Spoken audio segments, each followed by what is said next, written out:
Bharat Israel की दोस्ती बेहद मजबूत है। पीएम मोदी और नेतन्याहू की जोड़ी देखकर पूरी दुनिया दंग है। अब इजरायल ने भारत चीन के विवाद को लेकर भी बड़ा बयान दिया है। भारत चीन का तनाव अब तक के सबसे चरम स्तर पर है। चीन और भारत के बीच बातचीत तो हो रही है, लेकिन यह कहना मुश्किल हो चला है कि भारत और चीन शांति से ही हल निकाल लेंगे। ऐसे में इस विवाद को देखते हुए इजरायल की तरफ से अब बयान आया है। इजरायल ने उम्मीद जताई है कि भारत चीन अपने मतभेदों का शांतिपूर्ण तरीके से हल तलाश लेंगे। इजरायल ने यह बयान पूर्वी लद्दाख में दोनों एशियाई दिग्गजों के बीच चल रहे तनाव के लगातार हिंसक रूप लेने के दौरान दिया है। इजरायली विदेश मंत्रालय में एशिया पैसिफिक मामलों के उप महानिदेशक गिलाड कोहेन ने कहा है कि हमें उम्मीद है कि हम सभी बातों का हल शांतिपूर्ण तरीके से निकाल लेंगे और तनाव कम हो जाएगा। यह हमारी कामना है। उन्होंने कहा है कि भारत के साथ हम कुछ खास उत्पादों को लेकर भी व्यापारिक समझौते पर चर्चा कर रहे हैं, तो चीन के साथ हमारी बातचीत का मुद्दा आपसी मुक्त व्यापार समझौता है।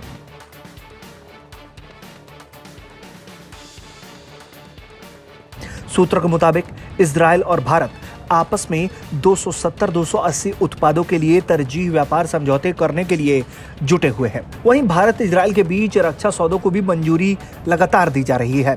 हाल ही में मोदी सरकार ने सेना के लिए 2 फॉल्कन अवाक्स एयरबॉर्न वार्निंग सिस्टम खरीदने की मंजूरी दी है। अब जल्द ही इजरायल से ये आधुनिक सिस्टम $1 अरब में खरीदे जाएंगे। अवाक्स सिस्टम विमानों के ऊपर लगे रडार होते हैं, जिनसे एयर डिफेंस को मजबूती मिलती है और आसमान में दुश्मन देश की हवाई गतिविधियों की भी जानकारी हासिल होती है।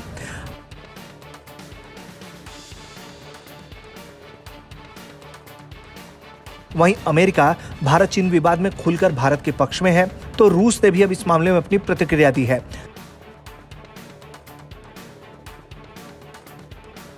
चीन और रूस में कम्युनिस्ट शासन होने के बावजूद रूस ने गलवान वैली हिंसक झड़प के बाद भी भारत का ही साथ दिया था।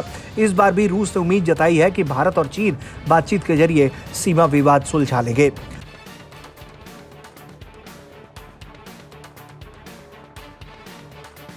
फ्रांस भी भारत चीन विवाद में पूरी तरह से भारत की तरफ झुकाव रखता है।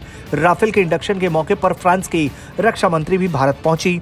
ये समझाने और बताने के लिए काफी है कि भारत चीन विवाद में दुनिया के ज्यादातर देशों का झुकाव भारत के पक्ष में है। ब्यूरो रिपोर्ट, भारत तक।